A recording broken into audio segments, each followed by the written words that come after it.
was 13, I moved to Pittsburgh to pursue a pre-professional high school program with Pittsburgh Ballet Theater School.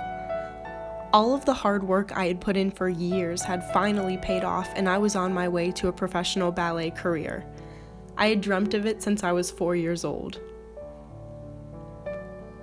I had no idea the realities that were to come with the dream I thought I was walking into.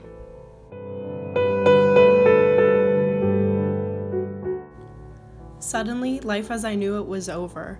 I grew up in a small town, went to school, went to ballet class, and had sleepovers with my friends. I missed my parents and my sisters. I had to learn quickly what it meant to be mature and how to carry myself in a professional way in a professional environment. While my friends at home were going to football games, homecoming, and high school dances, I was rehearsing 7 hours a day, performing with the company and living away from my family.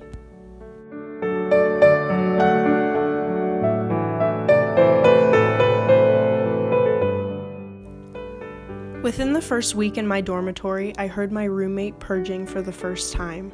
I was quickly exposed to the realities of disordered thinking, both with food and with body.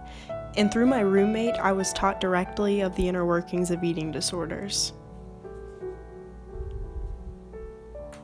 I learned through my environment and fell into the trap I had suddenly been placed in the middle of. I got the impression that thin was never thin enough. I had no idea that this thought pattern would quickly take over my life.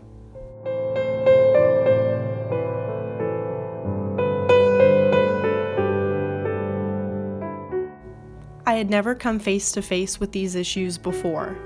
I was naive. I felt it was necessary to change myself. I began to constantly criticize my body, twisting, turning, and examining, staring back at myself in the mirror at my bony reflection. I counted calories religiously, vowed to never go near anything with sugar, and weighed myself daily.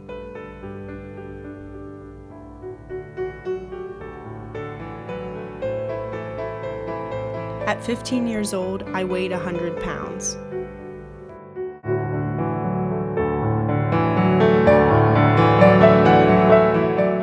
I knew I couldn't sustain this lifestyle any longer. After finishing high school, I moved back home, began college, and tried to wipe away as much of the past as possible. I didn't know where to begin, and I felt lost. I knew I had to end this chapter of my life and bury the ugliness that came with it.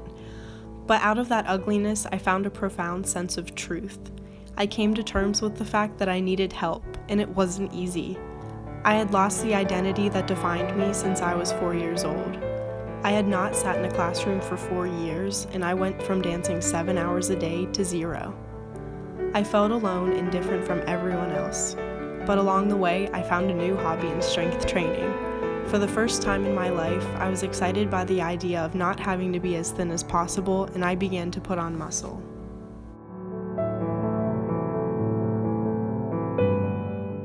I decided the best thing I could do with the life experience I gained in Pittsburgh was to give back. I began teaching at a local ballet studio to pass on my knowledge. This sense of giving back gives me purpose. It makes me appreciate my experiences in Pittsburgh, both good and bad. The knowledge I gained is something I will take with me through the rest of my life, and now I dance for myself as a way to escape and to be free, rather than to be perfect.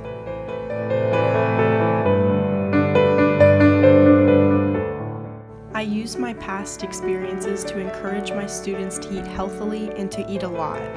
I encourage them to be athletic and empowered by their strength. I encourage them to love themselves and their bodies.